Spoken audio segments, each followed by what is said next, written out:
One take, one shot. This is the Smackdown review where I do it with no edits. That way you get my raw, visceral feelings. I can't wake up in the morning and say, you know what, I thought about it. Nope, I just watched it. I'm telling you how I feel in the moment. And how do I feel? Was it a good Smackdown? Was it a bad Smackdown? I'll say this, it was a Smackdown. It was a Smackdown, very much middle of the road. Somebody called it a house show in my live stream, and I was like, yeah, you know what? That's a very good description of this Smackdown in that it had a lot of the big names. Cody Rhodes actually showed up with his world championship, his heavyweight championship. Seth freaking Rollins actually even showed up, and yet, it just felt like it was there. The biggest endorsement that I can give on this SmackDown is that I did not hate it. That's it. Because I wasn't in love with it either. You could literally watch a 5-minute recap of SmackDown, and that's all you gotta do. Really, there wasn't much. No real meat to the bone. It was like Diet SmackDown. 0-calorie SmackDown. Like the 0-calorie Red Bull. You know what, though? I think I would prefer to drink this Red Bull than I would to have to sit and watch that SmackDown again, because there's really just nothing much to it. But again, I didn't hate it. You could, if you need to clean your house, you could definitely have this SmackDown on in the background. Because what did it accomplish tonight? I don't really know. We had Randy Orton. They started teasing Randy Orton turning on Cody Rhodes. I mean, yeah, they've been teasing it for about a year and a half now, literally, when Randy looks at the belt. But they actually vocalized it tonight, where Paul Heyman said, "What's going to happen when Cody costs you the match?" And Cody did. Well, he didn't really cost Randy the match, but Randy did take the pin. All right, let's back it up. All right. So we start off with Cody Rhodes. He comes to the ring. Right? He comes to the ring for an interview. We're opening up SmackDown, and then instantly Paul Heyman comes out. And then the Brons come out. And then Randy Orton comes out, because that's what happens. When Cody's in trouble, Randy's there. And Paul Heyman, in a very rare, not great promo. This was Paul Heyman was off his game tonight because it didn't even really make sense. But Paul Heyman basically said, "Hey, Randy, Cody's going to cost you everything. You're not going to win. Don't you want the championship?" Kind of. He was basically trying to drive a wedge between those two because they had a match later on against the Brons. And it didn't really... I don't know, it didn't really land, and that was, surprising from Paul Heyman. Maybe if somebody else had said this, what Paul Heyman said, it would have been great, but, for real, Paul Heyman is just so much better than what he gave us tonight. Regardless, we're human, we're all allowed to mess up here and there, and this was just a rare Paul Heyman mess up. He's just so great that it's just glaringly obvious or, surprising when it actually does happen. And that's about it. They leave, and then Cody and Randy are just and the announcers are like, "Oh my God, is that right? Is Randy gonna turn on Cody?" Because I don't even know. It was just weird. It was just it just didn't fully land. They didn't get their point across. But the ultimate goal of it was, is Randy going to eventually get mad at Cody and go for the title? Try to just sow dissension. Later, we'll see a backstage segment where Cody says, "Hey, man, I've got your back." And Randy was just like, "Yeah, I know." Okay. So there you go. And Randy, one day, hopefully, Randy will get the title from Cody. But in the meantime, you can get this title from me, Chop. I'm going to give it away at 20,000 subscribers. This is a contest that I'm holding to get subscribers on my quest to quit my day job. How do you win? All you got to do is comment below, subscribe to the channel, hit that bell, ding, ding, ding, notification, and you can win this belt right here. Not a toy. About $600 title, so please try to win it. And then we go to the main event, right? We go to the main event, and it's Cody comes out first. Hate when the champion comes out first, but he does. Then Randy. Randy's clapping all the hands. He's signing signs, which is really cool. But I would prefer he's a heel. But whatever. The Brons come out. It's an okay match. It's just weird. That we have literally 3 months of the Brons main eventing Raw, they lose the spot 1 week to Asuka and Rhea, and they're like, we need to make up that main event on SmackDown. So they come to SmackDown. They have a main event. It was fresh though because it was Randy and Cody. The match was fine. It was okay, definitely okay. But the main spot happens when Braun Breaker, you know how he like jumps out of like from the apron across the announce table basically? Well, he did that here tonight, but he changed it to where he did it, you know how like the what is it, the railing or something? There's a part of the railings where people usually get speared into and it breaks. Well, he did it there to Cody, and so that was visually really cool. He jumps off the apron, he hits Cody through the barricade, that's what it is, bury the barricade. That's a Simon Miller thing. But yeah, and so that takes Cody out, and then what'll happen is we have Randy and Bronson Reed. They're fighting, right? And there comes a point where Randy is like, I think he's setting up. Is he setting him up for an RKO? He might be, but Seth Rollins actually comes, curb stomps him while the referee is distracted. This allows Bronson Reed to do a tsunami on RKO Randy Orton, and he gets the pin. So that's a huge freaking deal. And it was cool because it showed that Seth Rollins, you know, since he started teaming up with, since Becky Lynch started helping him, really Seth hasn't done anything with the Brawns. So it was nice to see them all come together here. And so Seth is like, aha, we got the one up, and they go to walk away. Cody Rhodes is like, he goes into Randy, and you can see in the background, he's literally in the perfect position for a curb stomp. And Seth is like, you guys go, I gotta do this on my own. He runs in, goes for the curb stomp, but it's all a ploy.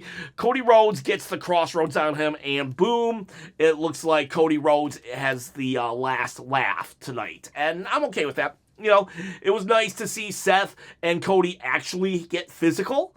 I do appreciate that. I do hope that we do something to further the angle on Raw and or SmackDown next week, where it's not just, I beat you up this week, you beat me up next week. I would like to see something actually personal happen here, but it was okay for a physical altercation tonight. We just need to ramp it up.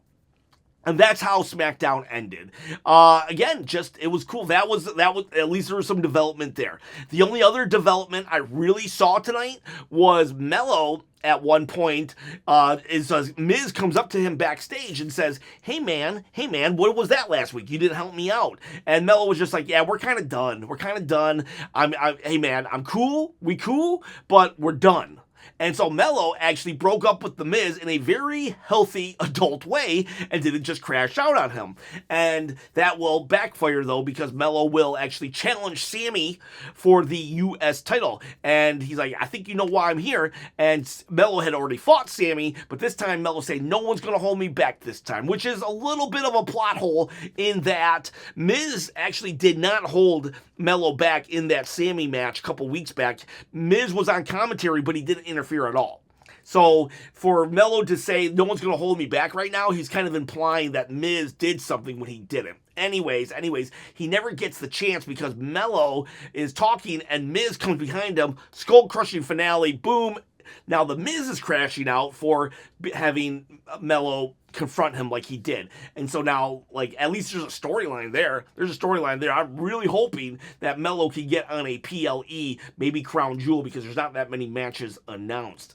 You see how I just plowed through right from Cody Rhodes to Mello? It's because that Cody Rhodes segment, it just felt like, I don't know. It just felt like, okay, cool, all right. It's just, I don't know what's going on. It just didn't feel special, this SmackDown. It just felt like, it was going, like, the matches were okay, but there's just no real, like, no real passion, no real stakes, maybe. I don't fully know what was happening. It was just, like, there. It was just there. Didn't hate it. But so anyways, back to the Mello thing. So the Mello thing was the most interesting thing to me personally on SmackDown tonight. But that was like 60 seconds. You could say that the Seth Rollins getting involved and Cody actually getting one up on him, again, that was 60 seconds. So right now, 2 minutes of this 2-hour show was interesting. Now, I will say this, though. When Mello got taken out, for the Sami Zayn U.S. Open Challenge, Aleister Black came out. That was cool, and I like how they did it, because Aleister Black actually comes out with no music whatsoever, and he's just like, I'll take the match. I'll take the challenge. And that's cool. You know why that's cool? Because everybody should be knocking at the door to get into this open challenge. So I want to see a bunch of guys just like literally first come, first serve. Everybody's lined up at gorilla position trying to get out to Sami. Oh, Carmelo was out first. Fine, whatever. But now his spot's gone. So now Black comes out. You know what I mean? That was kind of cool. I did appreciate that. This was a really good match, and I will say, Damian Priest will distract, which kind of, it was very obvious that was going to happen, but whatever. It made sense, and Sami wins once more. Sami Zayn, again, proving himself to be SmackDown's most valuable player, because I was way more interested in Sami's match than I was in anything Cody and Randy and the Brons were really doing tonight. And so it delivered. It was great. I'll also say that it looks like Sami has transitioned from his move to now be the Haluva kick into the Blue Thunder Bomb. So 2 weeks ago, when he did that to Mello and then Javon, I did feel some kind of way, but now that I can see that that is now the standard and the Blue Thunder Bomb is now Sami's actual finisher, then I have to take back everything I said. And 2 weeks ago, I retro saying that, okay, it's fine, whatever. If that's how you're going to beat Carmelo, that's how you're going to do it. It just, at the time, it seemed like, wait a second, why are we doing this? But if the Blue Thunder Bomb is now Sami's finisher, I eat my words. Nom, nom, nom, nom, nom. Me eating my words. So then what else did we have going on? After that, there's really nothing. We do have Sol Ruka and Zarya. They have a match with Chelsea Green and Alba Fire. There was a little backstage thing earlier with Nick Aldis, and Sol Ruka and Zarya will win. She does that Soul Snatcher, which is a really cool move. But I don't really got much to say other than a good showcase, a good showing out for the NXT ladies. It's a shame that Chelsea Green is losing. I do know that she's in a jobber position. I hope we don't just like completely just job her out. Because honestly, I think she could be champion. Believe it or not. I don't know if that's a hot take, but I think Chelsea Green could be not just U.S. champion, but like the women's world champion. All right, what else we got here? Sol Ruka, Zarya Green, Tiffany and Stephanie. This segment stuck. Tiffany Stratton comes out. Stephanie comes out. Literally the first thing Stephanie does, I respect you. And then Tiffany doesn't really have anything to say other than, whether it's in Australia or Cincinnati, Ohio, it's Tiffy time, and then they raise the belt. I hate when they raise the belt nowadays. They just raise the belt. That's the thing. Oh, you want to fight me? Oh my God, she's raising the belt. That's so much heat right there. They literally, this was like... it was like, this is the only time in the history of WWE that a contract signing actually just, the two participants signed, they posed, and then they bounced. Now, I will say that Julia and, Katana James, is that her name? They came out. They knocked down Tiffany, like just a quick knockdown, and then she sold it for like 3 minutes.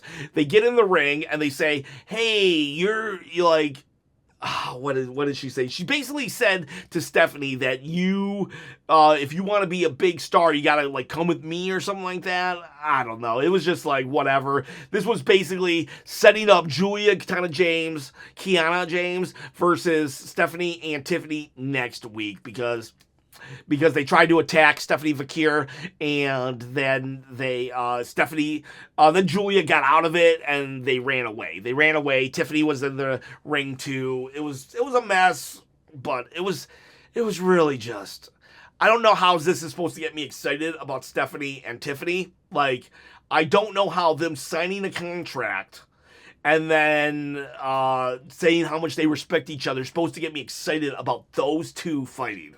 It really doesn't. And then Julia just showcased that Julia is just, I don't know, she got the short end of the stick when it comes to NXT call-ups, because Stephanie and her both were big, huge freaking deals. They both got called up at the same time, and Julia is just struggling to get a spot on TV. But hey, you know what? This could be a move in the right direction. I don't know. I would have rather just seen Julia versus Stephanie instead of get this tag match, because we all know that Kiana James is just going to get pinned next week. But hey, they respect each other at least. Jacob Fatu, he does a promo, and he literally says, he does all his catchphrases, don't worry. But he says that Drew McIntyre disrespected him.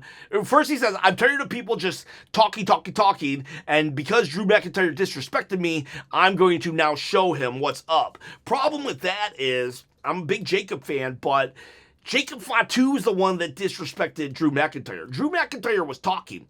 Drew McIntyre wasn't even saying anything wrong. He was literally saying, the referee screwed me. And the referee did screw him at WrestlePalooza. Stupid name for a PLE. And then Jacob came out and disrespected Drew. Like, Jacob had no business, nothing. There hasn't been any connection between Drew and Jacob for a very, very long time. Like, and even when they did have a nose-to-nose, like, earlier in the year, it didn't even come to, like, anything. So Jacob flat out just rewrote history last night. Drew did not disrespect Jacob. Jacob disrespected Drew by interrupting him, coming and getting in his face, and when Drew defended himself, you can't then say, well, you disrespected me. So that's on Jacob, but whatever, he just gaslit Drew and said that it was all his fault. Completely separate, we will have Solo Sikoa actually continue to reintroduce his MFTs. Today was Tala Tunga, while you had Tunga Loa, the true tribal chief, and JC Mateo, hate that name, in the background. But Solo did say that his family tree is not complete, so it looks like they're introducing one more person. So I don't know if Solo Sikoa is trying to play the part of the Don Callis and just continuously build his army, but I wonder where we're going with this. If he's about to get a fifth person in his faction, that is interesting. But I do like Solo still. But I don't know. I'm hesitant because the MFTs were treated such like a joke before. I'm wondering, is that going to happen again? We gotta have a long-term plan for the MFTs. Can we book them for a year out, not just 3 months? I don't want just 3 months of strong Solo Sikoa. And if we're going to introduce a new guy already, what happens to Talatunga? JC Mateo, hate that name. Where's Tama Tonga going to fit into all of this? I don't know. We'll see. Let's hold out for hope on that one. Kit Wilson in a wheelchair called Damian Priest toxic again, and Damian Priest put him back in his chair and wheeled him away. I wish it was down some stairs, a la Brock and Zach Gowen, but whatever. It was funny. It was interesting. Hey, you know what? At least Kit is getting some airtime, even though his partner is injured. There are ways to let wrestlers still have airtime when someone's injured. That will then just have Damian Priest say, all right, Black, let's go. Did I finish that Black segment earlier? Damian Priest threw Black through the announce table. He gave him a razor's edge. And so now we're backstage after he just pushes the wheelchair, and Damian Priest says to Kathy Kelly, I want a street fight. Street fight next week, which is interesting. Why not just have the street fight on Crown Jewel? Damian Priest, he can't buy his way onto a PLE. He always gets a street fight the night before Crown Jewel. And what else do we got here? Javon Evans was back with Ray Phoenix. I don't like that. I love Javon Evans. I actually really like Ray Phoenix. I think Ray Phoenix is better than Penta in the ring. I just think Penta is able to showcase his charisma more than Phoenix is able to in WWE, which is crazy because Phoenix has a lot of personality when he's in Lucha Underground. I loved Phoenix in Lucha Underground, and if you want, I'm watching all 4 seasons of Lucha Underground on the Patreon channel or on Patreon. So $5 tier, please join. I'd appreciate that. Please. Comments in the description. Link in the description. But yeah, so Phoenix and Javon, they beat Lagaza, and it was a good match. It was fine, and it showcased how good Javon is and how good Phoenix is, and I just hope they don't tag them up. I don't think Javon needs to be in just a random tag team with Rey Fenix. And if Rey Fenix is going to be in a tag team, I'd rather it be with Penta. So, but if you're like, well, Penta has his own place. I know Penta doesn't need a tag team partner because he can mop the floor up with New Day by himself. So I guess he doesn't need Rey Fenix. But just put Rey Fenix as a singles competitor. I'm okay with that too because they're both good. But Javon did a great job tonight. Wasn't happy that they're a tag team, but they were a tag team nonetheless. And I think that's it. Honestly, I think that's it. You don't need to go out of your way to watch this SmackDown. It really don't. The Sami Zayn match, that was good. The Mello segment and the last 1 minute, maybe 2, of the main event. And I guess if you want to see a handshake, if you're really you love when wrestlers just shake each other's hands, go watch the Stephanie Tiffany segment. Other than that, that's that. I did not yawn that many times. Only twice. But I got a confession to make. I took a nap, a 15-minute power nap before SmackDown. I woke up super early. And just had a lot on my mind, so I just I couldn't go back to sleep. Plus, I had stuff to do, so I just got up, got on with my life, and I took a nap before SmackDown, so only 2 yawns. I'll give it a 1, 2, 3, 4, 5. I'll give it a 5. If you want to give it a 6, give it a 6. I'll give it a 6. Why the heck not? I'm feeling generous tonight. I'll give it a 6, but honestly, just turn it on and go about your business. You don't need to focus. Sit down for the Sammy match, and that's all you gotta really do. All right, boys. All right, girls. I wish I could. I wanna like it more. I really do, but I don't know. It was just there. All right, boys. All right, girls. You have yourselves a great day. Go do a hot take on the community post right now, and then I'll see you tomorrow for, hot takes. Bye.